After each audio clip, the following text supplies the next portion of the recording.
बड़ा मुबारक दिन है, क्योंकि जब संत इस संसार में आता है तो हजारों लाखों करोड़ों जीवों का उद्धार का रास्ता खुल जाता है।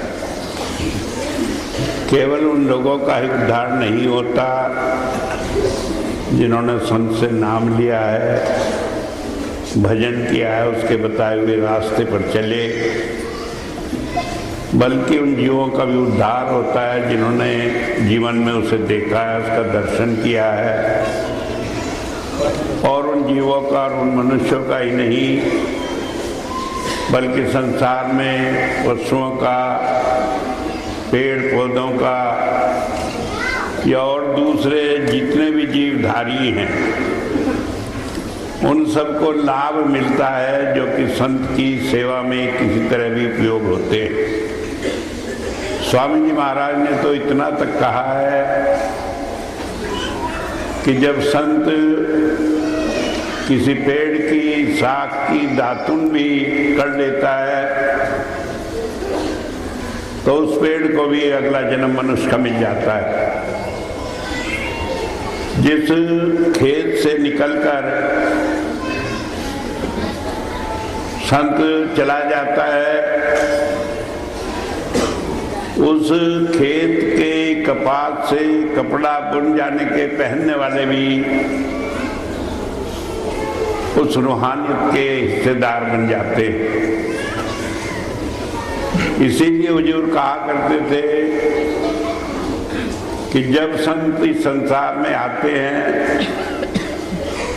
तो रूहानियत का सैलाब आ जाता है, वरना हम रात दिन इतने पापों में लगे पड़े हैं और एक एक पाप इतना गंभीर है कि कई बार हम जीवों को जाने अनजाने में मार देते हैं, कई बार हम जीव के स्वाद के लिए जीवों की हत्या कर देते हैं, कई बार हम दूसरे ऐसे पाप करते हैं जिनका बदला केवल एक जन्म लेकर उस पाप को हमें भोगने का होता है। तो कई बार तो एक एक दिन में हजारों जन्मों का हम पाप कर डालते हैं। तो ऐसी हालत में छुटकारे का कोई रास्ता नहीं, और यही कारण है कि आज लगभग 2 अरब साल हुए ये दुनिया बसी और आज भी हम इस संसार में हैं, फंसे हुए पड़े। कारण यह है कि अपने किए से लाख कोशिश कर ले, इन कर्मों का हिसाब निमटता नहीं। और जब संत आते हैं, जब रूहानियत का वो सैलाब आता है, तो हुजूर कहते थे कि नदी के तली में पड़े हुए टीले पत्थर भी उस पानी से ढक जाते हैं, सरोवर हो जाते हैं। तो समझ लेने की बात यह है कि संत अनेक प्रकार से जीवों को उभार देकर इस संसार में भक्ति के मार्ग पर लगाता है। कई बार वो जीवों को उद्धार करने के लिए इतने तक होता है कि इस संसार में जो साक्षात नरक हैं उनमें भी जाकर वो जीवों को निकाल कर लाता है। मुझे याद है एक घटना, बाबा सावन सिंह जी महाराज थे, एक बार बीबी लाजो से कहने लगे कि लड्डू बना लो। बेसन के लड्डू उन्हें बड़े पसंद थे, असली घी के, और प्रसाद में उसी को प्रयोग किया करते थे। कहने लगे खूब सारे लड्डू बना लो, कपड़े मंगाए और कहने लगे कि परसों हमें कोढ़ खाने चलना है। कहने लगे हुजूर कोढ़ खाने कि वहां तो इतनी बदबू, इतनी गंदगी है, आदमी खड़ा नहीं रह सकता। कहने के नहीं बीवी चलना है। अब तैयार हो गई, सामान ले लिया, गए। जब कोर्ट खाने में पता लगी कि बाबा जी आ रहे हैं तो वहाँ के इंचार्ज ने सबको नहला धुला कर साफ करके लाइन में बिठा दिया कि बाबा जी आएंगे, एक तरफ से सबको प्रसाद देंगे और कपड़े वगैरह देंगे। तो वो देते हुए आ रहे थे, हर एक को। एक आदमी गर्दन करे नीचे बैठा था। चल कह रहे ऊपर देख, वो देखे ही नहीं। 2-3 दफे कहा तो ऊपर देखा तो उसकी आंखों से पानी बह रहा था। और उसे प्रसाद दिया, आशीर्वाद दिया। कहने लगा अब तेरी छुट्टी हो जाएगी यहाँ से। चले आए, थोड़े आगे गए, कहने लगे देख बीबी, हम इसी के लिए आए थे यहाँ। कहने लगे महाराज जी इसके लिए क्यों? कि ये जीव था जिसने एक दफा बड़ी गलती की। ये जीव था बाबा जयमल सिंह जी महाराज का चेताया हुआ, लेकिन ये जीव है, इन्हें समझ नहीं आती। किसी ने कह दिया कि अगर ये संत के बदन को छू लो तो बड़ा लाभ मिलता है। अब बाबा जी थे अक्सर अपनी झोंपड़ी में अंगोछा बांधा या धोती बांधी और नंगे बदन घूमते फिरते रहा करते थे। उसने कई मौका देखा, आकर एकदम उनसे लिपटने की कोशिश की। बाबा जी तगड़े थे, उन्होंने कहा हट, नहीं माना, जबरदस्ती करने लगा। बड़े जोर से धक्का दे दिया, कहने का हट खोड़ी हो जा। और 2-4 दिन बाद उसे कोड हो गया, वहां दाखिल हो गया। लेकिन संत अगर गुस्सा भी होता है तो भी कहीं ना कहीं उसमें हमारी भलाई छिपी रहती है। क्योंकि मन का अहंकार, मन के पाप, मन के काम क्रोध निकालने के लिए कई बार ऐसा उसे करना पड़ता है। स्वामी जी ने कहा भी है कि जब जीव नहीं मानता मेरे समझाए बुझाए से, तो मैं उसे थोड़ी देर के लिए काल के हवाला कर देता हूँ कि पिटेगा, छितेगा, रोएगा, धोएगा, और फिर अकल आएगी, फिर गुरु की शरण में आएगा। तो इसलिए यहाँ आया और फिर इसे निकालने के लिए मुझे यहाँ आना पड़ा। तो मैं कह रहा हूं कि जब हम संत की शरण में चले जाते हैं वो हमें छोड़ता नहीं। लेकिन सवाल यह है कि उसकी शरण में जाने से हमें मिलता क्या है। जैसे कि कहा कि आध्यात्मिकता का, रूहानियत का सैलाब आ जाता है, हमें धर्म का रास्ता मिलता है। धर्म का रास्ता क्या है? परमात्मा की प्राप्ति करना धर्म का रास्ता है। प्राप्ति बातों से नहीं करना कि हाँ ऐसा है, परमात्मा ऐसा है, बल्कि साक्षात वो हमें मिल जाए। साक्षात हम उसे देख लें, प्राप्त कर लें, वो हमारे अंग संग हो जाए। परमात्मा भी हमारे अंग संग है, हमारे अंदर बसा है, लेकिन हमने देखा नहीं और इसलिए हमें उसका लाभ नहीं मिल पाता है। तो संत उसे हमारे अंग संग कर देता है, हम उसे जानने वाले बन जाते हैं। और जितना जितना उसे जानते हैं उतना उतना हमारे मन में जो दुनिया बसी पड़ी है, जिसके कारण हम परमात्मा की भक्ति नहीं कर पाते, वो छूटती चली जाती है और दूर होती चली जाती है। आज हमें खाना पहनना, दुनिया के ऐशो आराम ही सब कुछ दिखते हैं।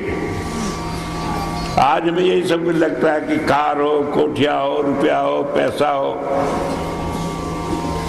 और जब वो धन आ जाता है तो ये सारा धन धूल समान लगने लगता है, मिट्टी के समान लगने लगता है। तब हमारा मन इसमें फंसता नहीं। हमारे सामने उदाहरण है, वो रविदास जी थे, झोंपड़ी थी, उसमें अपना रहते थे, और जो उनका काम था वो जूते गांठने का, जूतों की मरम्मत करने का काम करते थे। मीराबाई राजा पीपा उनके शिष्य थे। मीराबाई राजपूत खानदान से, राजा परिवार से थी। एक बार आई, देखकर कहने लगी, मुझे अच्छा नहीं लगता आप ऐसी झोंपड़ी में रहते हैं, आपके पास बड़े बड़े आदमी आते हैं, एक छोटी सी कुटिया बना लें जिससे लोग आया करें। कहने लगे नहीं, मुझे कुछ जरूरत नहीं। कहने लगे नहीं, बना लें। तो उसने जिद करके एक लाल जो था उन्हें देना चाहा। जब वो नहीं मानी तो कहने लगे नहीं मानती मीराबाई तो यहाँ रख दिया छप्पर में। उन्हें छप्पर में खोस कर उसे रख दिया। कहने लगे आप इसे बेचकर यहाँ एक छोटा सा आश्रम बना ले। 6 महीने बाद आई, देखा वही झोंपड़ी, वही बैठे हुए जूता गांठ रहे हो। कहने लगे महाराज वो लाल दिया था उसका क्या बना, आपने कुछ बनवाया नहीं। कहने लगे जहाँ रखा था वहीं रखा होगा, अब देखा वहीं रखा। कहने लगे क्यों नहीं बनवाया कि मैं क्या करता, तुम समझते हो मुझे रुपए की कमी है।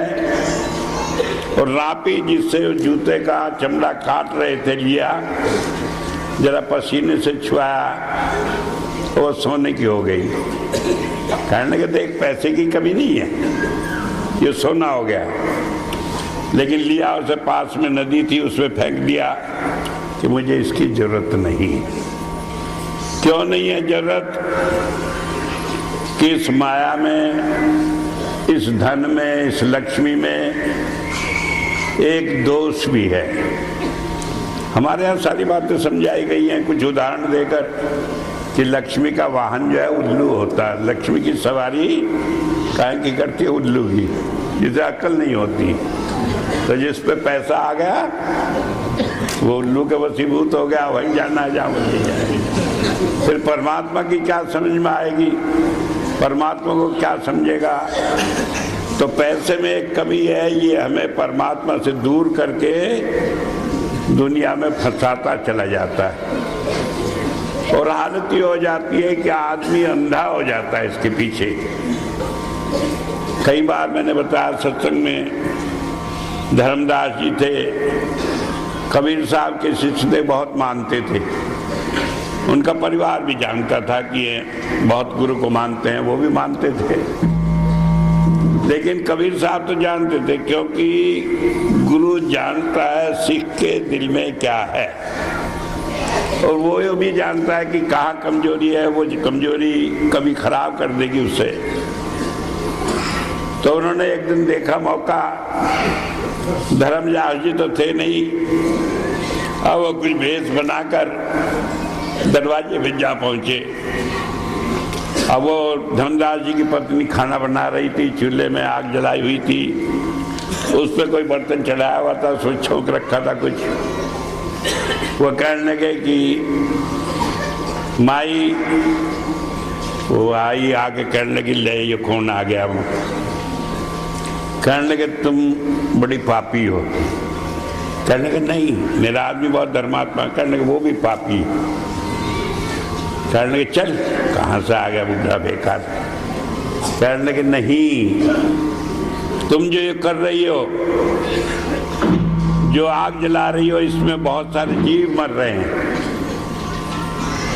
तो आप ये समझे धर्मदास जी का नियम था, तो वो लकड़ी को खूब धोकर साफ करके सब जीव निकालकर सुखाकर तब जलाते थे, क्योंकि जीव न मरे। हमारे यहाँ जैन धर्म है, वहाँ लोग जो है मुंह पर पट्टी बांधे रखते हैं कि गर्म हवा से जीव मरे नहीं। लोगों को इतना ख्याल है धर्म का। ये धर्म जो है ऐसा उलझन है कि एक तरफ तो लोग कहते हैं कि जीव ना मरे तो मुंह पे भी पट्टी बांधे रखते हैं, और एक तरफ क्या धर्म के नाम पर भैंसा कट जाते। काली जी के मंदिर में कलकत्ता में एक एक रात में हजार हजार भैंसे काटे जाते हैं और बहुत सारी जगह बलि दी जाती और बहुत सारे उल्टे काम किए जाते हैं धर्म के नाम पर, क्योंकि लोगों को धर्म की समझ नहीं है। इस्लाम धर्म में कुर्बानी कि जीवों को मारना ये भी उसी तरह का एक ढंग है कुर्बानी देने का। थोड़ी ना समझी के कारण कुर्बानी हमें काहे की देनी थी कि अपनी इच्छाओं की, जो हमें संसार में फंसाए पड़े थे उन्हें छोड़ना था। उन्हें छोड़ने के बजाय हम एक बकरा काटा, कुर्बानी हो गई। तो इस तरह से धर्म को समझना बड़ा मुश्किल है। तो जब उन्होंने ये बात कही, कहने लगे कि नहीं हमारे यहाँ जीव नहीं जल सकते उसमें। तो कबीर साहब ने लकड़ी एक निकाली, जमीन पे पटकी, देखा उसमें बहुत सारे जीव निकल आए। वो कहने लगी, चुप हो गई, कहने लगी बड़ी पापी है, मैं तेरे घर से कुछ नहीं लेता। और चले गए। जब चले गए थोड़ी देर बाद धर्मदास जी आए। वो पत्नी बड़ी खुश, कहने लगा आज तो मैं एक फकीर को डांट लगा दी। बड़ा बना फिरता था फकीर, मेरे आदमी कहता था पापी। उसने अपनी कारस्तानी सुनाई। जब धर्मदास जी ने सुना कि उसे लकड़ी में जीव दिखाई देंगे, यूँ कहने के बाद भी सुखा कर जलाते हैं, कहने लगे वो तो कबीर था, और कौन जान सकता है इस बात को। तो दौड़े दौड़े गए, सब जगह ढूंढते ढूंढते ढूंढते। जब वो घर से गए ढूंढने के लिए तो घरवाली कहने लगी किसके चक्कर में पड़े हो, यहाँ गुड़ होता है वो मक्खियाँ बहुत भिन भिनाती है। ये महात्मा जो है मक्खियाँ गुड़ के ऊपर भागी फिरती हैं। तुम एक जग करो, देखो सारे महात्मा आ जाएंगे। वो क्या वैसे सैकड़ों आ जाएंगे। अब उन्होंने एक जग किया, दो किया, बड़े यज्ञ किए, बड़ा दान दिया। और वर्णन आता है कि सारी संपत्ति उन्होंने अपनी दान में दे दी, कुछ नहीं रहा। धर्मदास जो धनी धर्मदास थे वो भिखारी हो गए, खाली हो गए। अब एक दिन बैठे सिर पकड़ के रोने लगे, कहने लगे ना पैसा रहा, न गुरु ही मिला, न धर्म रहा, न धन रहा। कहने लगा अब कोई तरीका नहीं, चलो नदी में डूब मरो। और नदी में डूबने को चले तो आगे कबीर साहब खड़े हाथों में ले लिया। कहने लगे अब तो मेरे लायक हुआ है। तो बात समझ लेने की है कि संत हमें छोड़ता नहीं, लेकिन हमारी इन बुराइयों को निकालता है। और कैसे निकालता है? बड़े संभाल कर, बड़े प्यार से।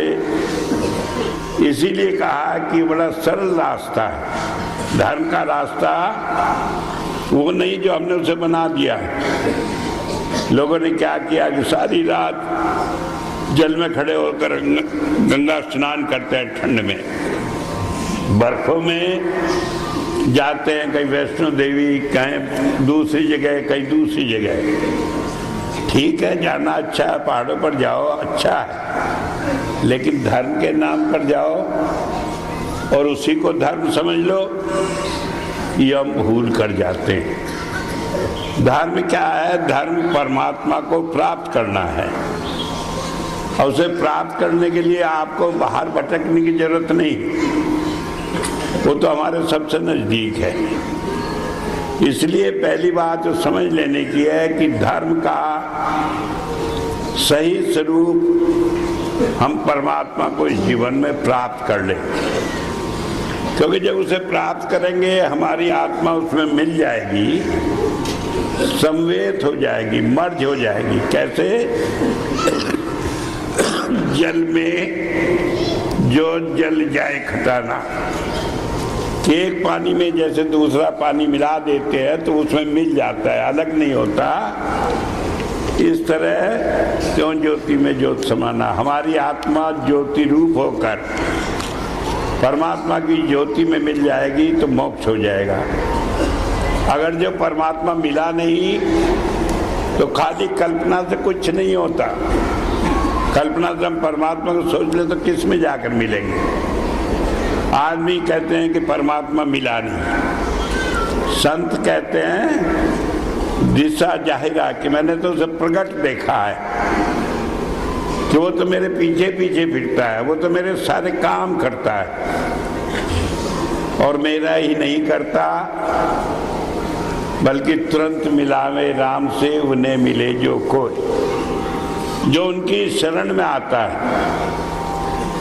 उन्हें भी वो राम से मिला देते, उसे भी परमात्मा से मिलाते और झंझट में नहीं डालते। वो नहीं कहते तुम ये करो वो करो, वो कहते हैं बैठो और अंदर जाओ। अंदर परमात्मा है। जब और कोई नहीं होता, जब हमारा मन कहीं बटा नहीं होता, हम मुसलसल पूरी तरह से पूर्ण रूप से अपने को समर्पित कर देते हैं उसके, तब हम उसे पा लेते अपने अंदर ही। और इसीलिए धर्म सिवाय मेडिटेशन के, सिवाय योग के और कोई रूप धर्म का नहीं है। और जितना धर्म से बात कही गई है, दुनिया में कोई चीज ऐसी नहीं जो धर्म से प्राप्त न हो जाए। वेद व्यास ने कहा है कि मैं हाथ उठाकर सारी दुनिया को पुकार पुकार कहता हूं कि दुनिया में सारी चीजें धर्म से प्राप्त हो जाती है। कोई चीज ऐसी नहीं जो धर्म से प्राप्त ना हो। फिर भी ये दुनिया पागल है, धर्म को छोड़कर उल्टे रास्ते पर लगी पड़ी है। मुझे याद है एक बार आटा मांडा है बरेली के पास, एक सत्संगी था, उसने नाम लिया, जवान लड़का था, खूब मेहनत की। अगो महाराज जी की दया, उस अंतर में गुरु का स्वरूप आने लगा। एक कहीं नाम लिया था मेरे से, मेरा, महाराज जी का, बड़े महाराज जी का, तीनों का स्वरूप आने लगा। एक दिन में कहा, मैं कहा भाई क्या हाल चाल है तेरा? प्रभु सिंह उसका नाम था। कहने लगे वैसे तो ठीक है, लेकिन आप तो यूँ कहे कि खाली गुरु की भक्ति करो, लेकिन मैं हनुमान जी की ओर करना चाहता हूँ। मैंने कहा क्यों, क्या कमी रह गई? मेरी भैंस दूध नहीं देती, ये काम मैं हनुमान जी से करा लूंगा, बाकी तो आपसे करा ही रहा। अरे कोई पूछे जो सारे काम कर देगा वो भैंस ठीक नहीं करेगा। अगर कोई नहीं ठीक है या कोई परेशानी है तो कोई कर्म है हमारा। भाई हम यही कर सकें कि हम उसकी शरण में रहे, उसे कम करके हल्के में भुगतान करा दे, लेकिन जो सारे काम कर सकता है वो भैंस के लिए दिक्कत में तुम्हें कहीं जाने देगा?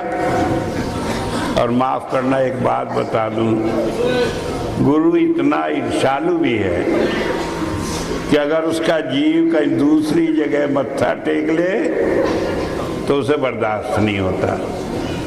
मुझे याद है एक बार एक बुढ़िया माई बाबा सावन सिंह जी महाराज के सत्संग में गई, खड़ी होकर कहने लगी बाद में कि महाराज जी एक बात कहूँ। कहने को भी तू भी को, क्या बात है? अब वो जरा बुढ़ी निकाल के छोड़, तो भी क्या तो छोड़नी। अब वो कहने लगी पहले मेरा भजन खूब बनता था, अब नहीं बनता। कहने लगे बीबी कोई गलती की होगी नहीं बनता तो? कहने लगे गलती सही तो मैं जानती नहीं क्या। मैं तो ये जानूं कि पिछली दफे एक नई बात तो की है कि मेरे सारे बच्चे हरिद्वार गए नहाने के लिए, मुझे भी जिद करे, मुझे भी लेके मैं भी चली गई। बेटे थे, पोते थे, सारे थे, सिरों के, चलो चली गई। फिर क्या हुआ, ये तो कोई बुरा काम नहीं भाई, उन्होंने जिद करा तो चली गई। कहने लगे वहां पर ने गंगा जी में स्नान किया, मैं भी कर लिया। कहने लगे ये भी कोई बुरी बात नहीं, नदी में नहाने में कोई बुराई तो है नहीं। कहने लगे जब मैं गंगा जी में गई, मैं नहाने को तो गंगा जी ने दर्शन दिए। कहने लगे मैंने मत्था टेक के उन्हें एक आना चढ़ा दिया, इकन्नी जो हुआ करती सिक्का तो वो चढ़ा दी। कहने लगे बस जब से ही भजन बनना बंद होगा। कहने लगे बस यही गलती की। कहने लगे क्योंकि गंगा जी तेरा दर्शन करना आई थी, तू उनके आके मत्था टेक ली।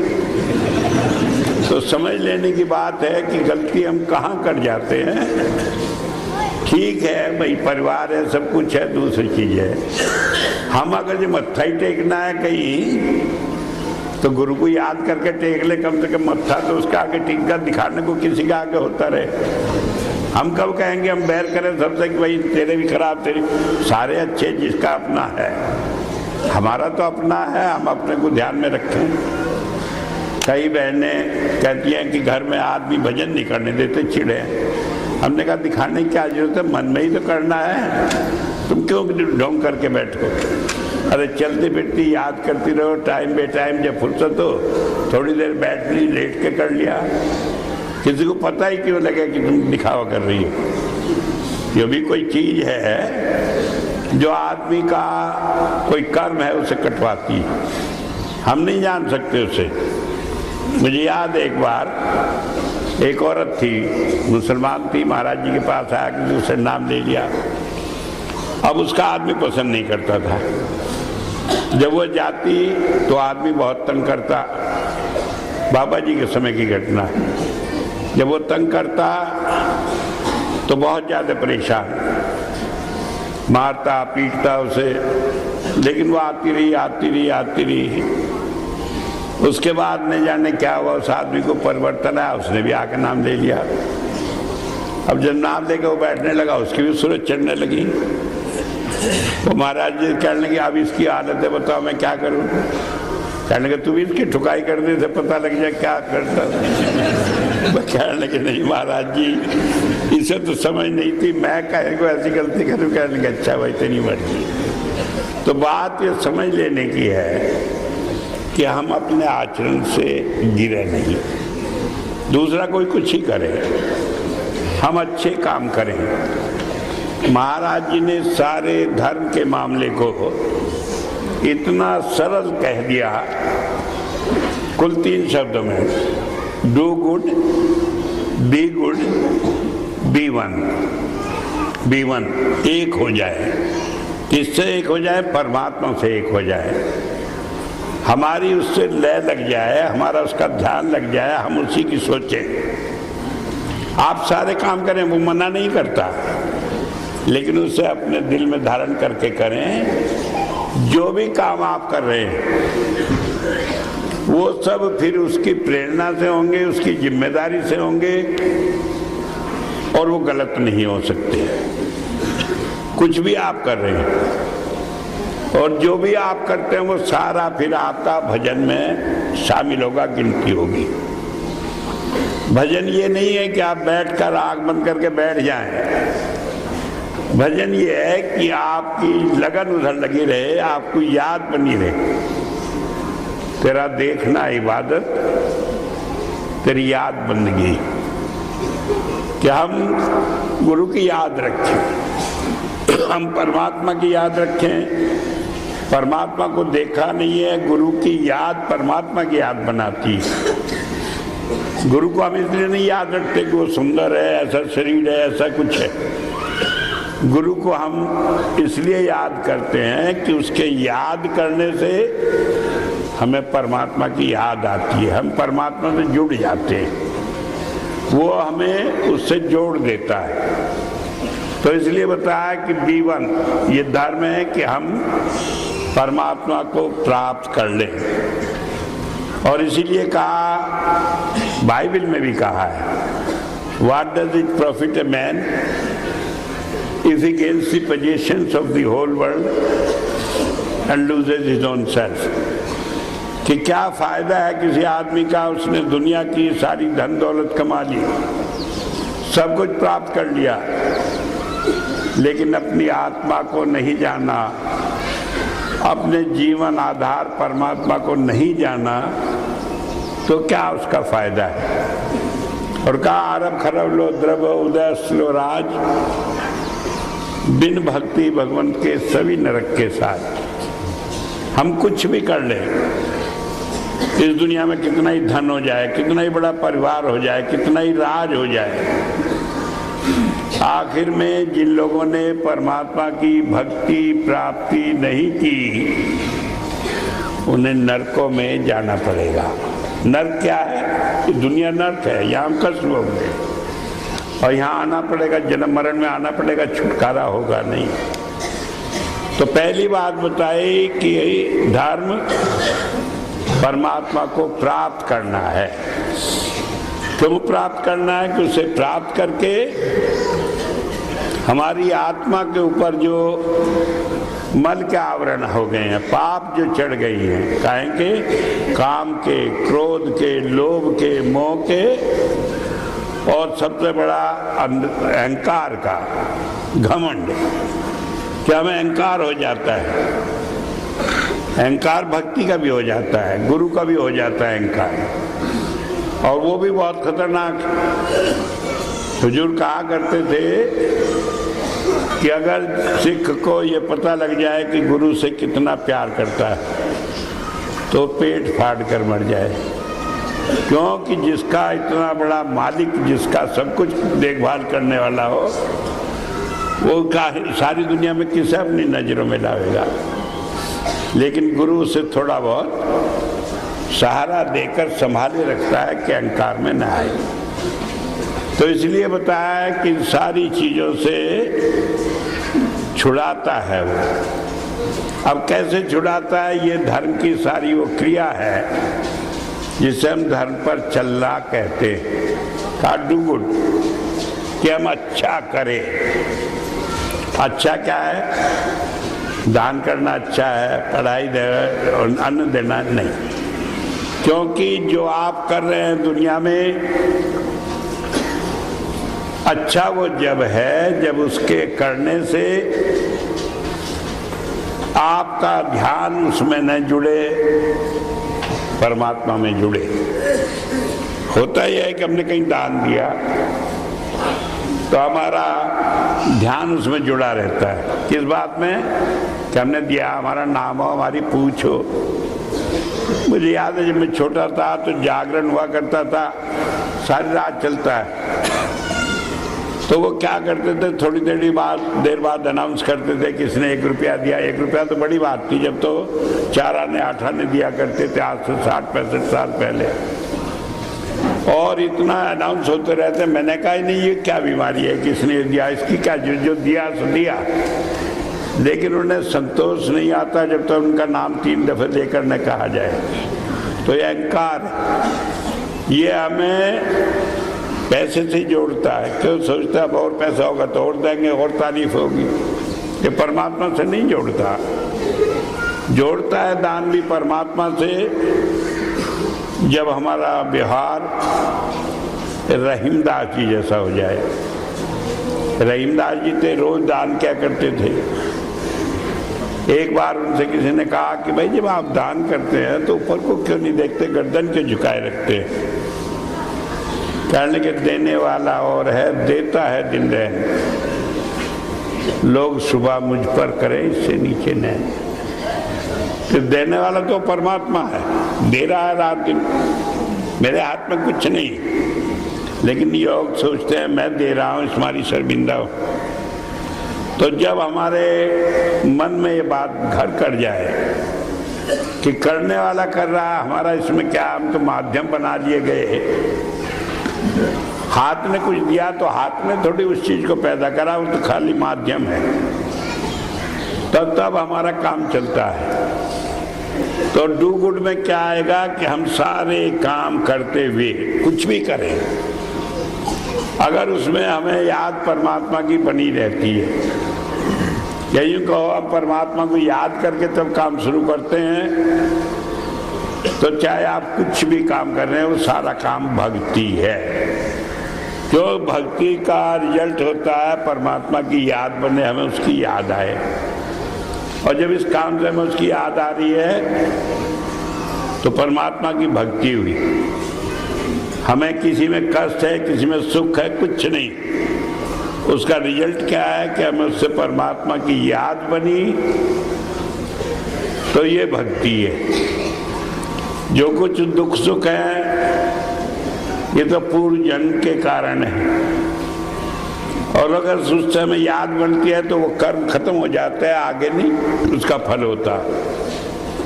और अगर उसमें हमें दुख सुख होता है दोबारा, तो बढ़ता चला जाता, फिर वो खत्म नहीं होता कर्म। तो इसलिए अगर हम चाहते हैं कि सारे कर्मों से छुटकारा हो जाए, तो कोई भी कर्म करे तो परमात्मा की याद करके करें, गुरु की याद करके करें। कितना आसान है। गुरु आसान है इसलिए कि उसे हमने देखा, यकीन आ जाए। मान लो कोई चोट भी आ गई तो गुरु को याद करना आसान है। यही करना कि तेने चोट मार दी भाई तो अच्छा गुरु नहीं है, लेकिन याद तो उसी की बनी ना।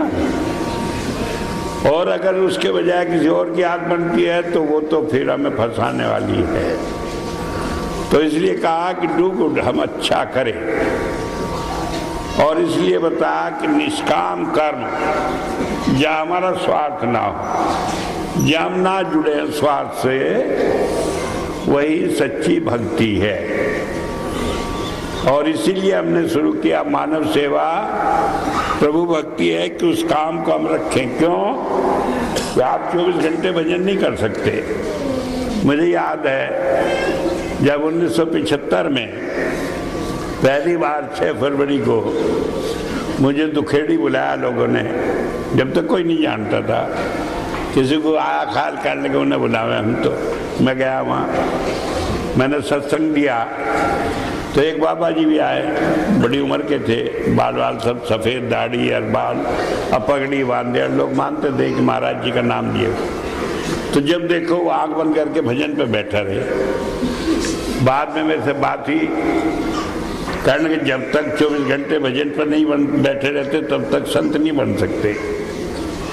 मैंने कहा ठीक है, आप तो बन ही रहे हैं, कारण कि बन तो रहा हो, लेकिन जब बैठता यही फिक्र है कि दुनिया बन जाएगी, मेरा नंबर कब आएगा।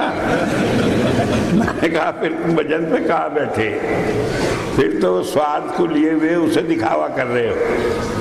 तो दिखावे से काम नहीं चलता। हम दिखावा कर ले दुनिया को, परमात्मा को धोखा नहीं दे सकते, अपने आप को धोखा नहीं दे सकते। हम जानते हैं हम क्यों भक्ति कर रहे हैं। अरे एक बार सारी बात छोड़कर निस्वार्थ भाव से उसे याद करके देखो, और फिर आप सोच भी नहीं सकते आपके काम। कहना कबीर साहब का पीछे पीछे हर फिरे कैद कबीर कबीर। क्यों? तो पीछे पीछे फिरता है कि बता तेरा कौन सा काम है, मैं करूँगा। वेद में कहा उसे यजमान कन्या न होता, कि परमात्मा जो है यजमान के लिए असित कन्या, कि जैसे घर का घरेलू न करो इसके समान है। इस तरह वो पीछे पीछे फिरता है। लेकिन हम वो कुव्वत तो पैदा करें, हम वो ताकत तो पैदा करें। और वो ताकत कब पैदा होती है? जब हम उसके हो जाए। तो जब हम कहते हैं डू गुड, अच्छा करें, तो एक ही चीज अच्छाई की है कि हम उसमें अपना स्वार्थ न रखें। और स्वार्थ है तो इतना स्वार्थ है कि हमें गुरु की याद आए।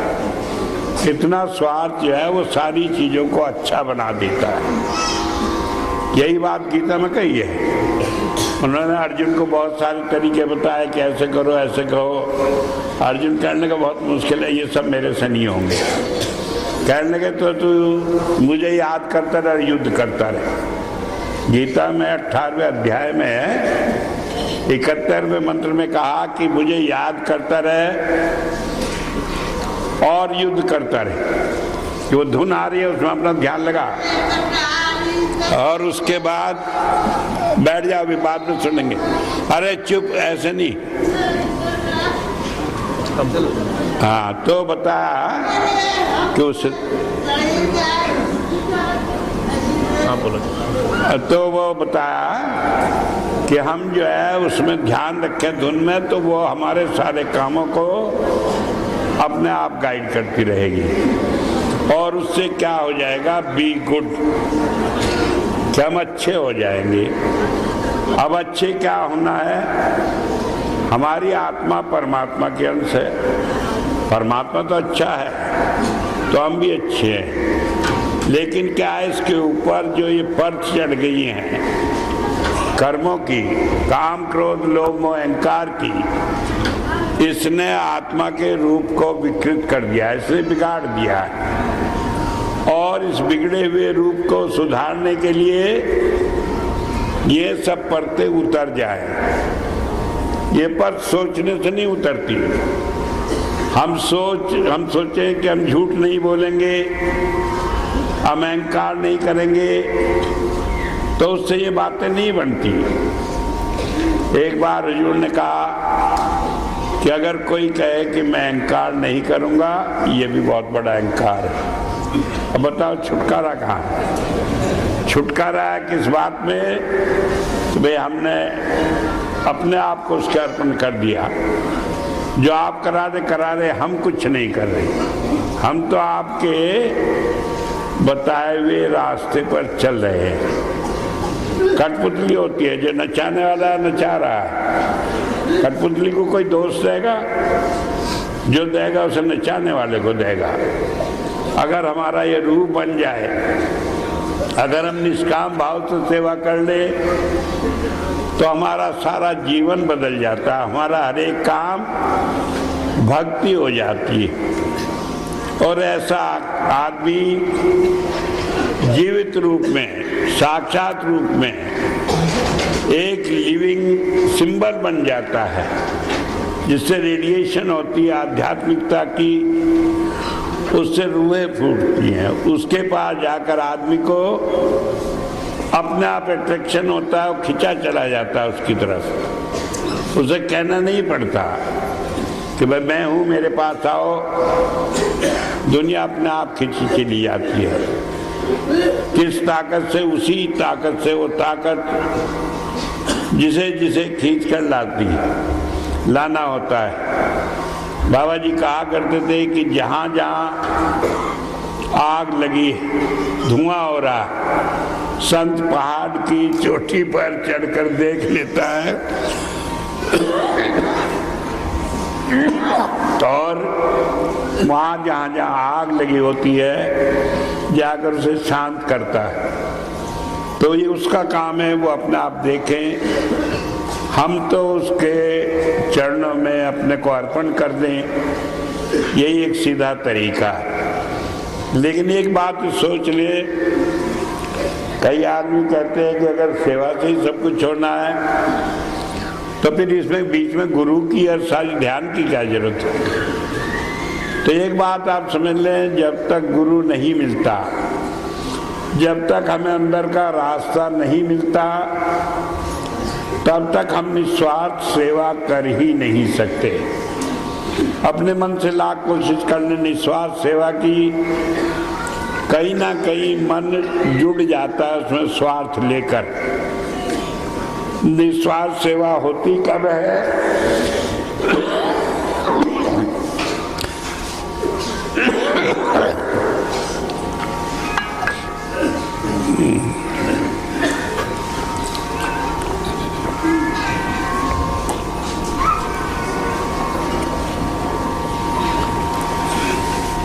जब हम अपने को इस शरीर से ऊपर लाकर 10वें द्वार में मन को टिकाना सीख ले, क्योंकि मन ही जो है ये स्वार्थ पैदा करता है। मन रुक जाए तो काम होता है। तो ध्यान में पहली बात होती है मन का रोकना, शुरुआत ही वहाँ से होती है। जब ये मन का दखल नहीं होता तो तब हम गुरु के अर्पण होते हैं। तो संत मत में एक बात बताकर कि आप मन को रोककर जाप से जो अक्षर बताए, एक बात मैं बता दूं, जो अक्षर आपको गुरु देता है ये कोई ऐसा मंत्र नहीं है कि उसे जपने से उसमें से कोई ताकत निकलेगी। ये तो एक उलझन है जिसमें मन उलझ जाता है और रुक जाता है, और कुछ इसमें ताकत नहीं होती। ताकत तो आत्मा में खुद है। जब मन उलझ जाता है इसमें, तो आत्मा मन के चंगुल से छूटकर स्वाभाविक रूप से ऊपर जाती है, क्योंकि इसका पितृअंश परमात्मा जो ऊपर है, तो ऊपर जाकर 10वें द्वार में खिंचकर उससे मिल जाती है। तो हमें करना कुछ नहीं है, इस मन को रोकना है और अपने मन को निष्क्रिय करना है कि ये मन जो है काम ना करे, और फिर आत्मा अपने आप अंदर चली जाती है, मेडिटेशन हो जाता है। कई आदमी कहते हैं कि हम ध्यान करें, तो किसका ध्यान करें? किसका ध्यान नहीं हमें करना है।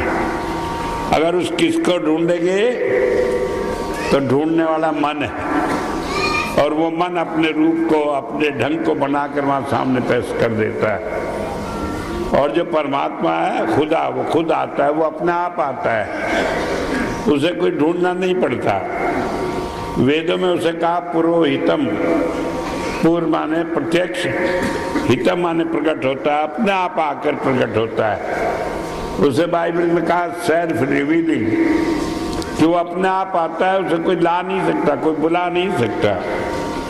तो इसलिए किसी का ध्यान हमें नहीं बनाना है, न गुरु का बनाना है, न किसी का बनाना है। हमें तो क्या करना है कि यहाँ आकर दरवाजे पर बैठ जाना है।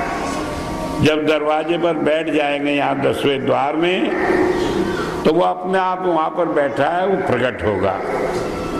तो इसलिए ध्यान की क्रिया सबसे आसान है, और यही एक क्रिया है जिसके द्वारा हम धर्म के रास्ते पर चल सकते हैं। और धर्म के रास्ते पर चलने से सारी चीजें हमें प्राप्त हो जाती हैं। क्या चीज प्राप्त हो जाती है? समाधि उसे कहा है। समाधिस्थ होना, फिनाफिल शेख होना, अपने मुर्शिद में, अपने गुरु में अपने को अभेद कर लेना, उसमें मिल जाना कि हमारे और उसमें कोई भेद न रहे, हमारा अपना अलग से कोई हस्ती न रहे। जब बोल रहा है वो बोल रहा है हमारे अंदर बैठकर, जो हम बोल रहे हैं उसकी प्रेरणा से बोल रहे हैं, हमारा अपना कुछ नहीं। लेकिन ये जब ही होगा जब हम अपने आप को बीच में से हटा लेंगे। आसान है जब हम गुरु का कहना मानकर उसकी याद करके चले, मुश्किल है जब हम इस मन को अपना साथी बना लेते, क्योंकि ये मन जो है ये नेगेटिव पावर का, दुनिया का, इसका गुलाम है। उसी में जाकर ये खींचकर हमें ले जाता है, उसमें फंसा देता है। तो इसलिए सीधा सा एक बात है कि गुरु को मन में बसाए रखो, उसकी याद करते रहो। हाथ कारवल, दिल यारवल। हाथ तो काम में रहे, कोई काम खराब नहीं।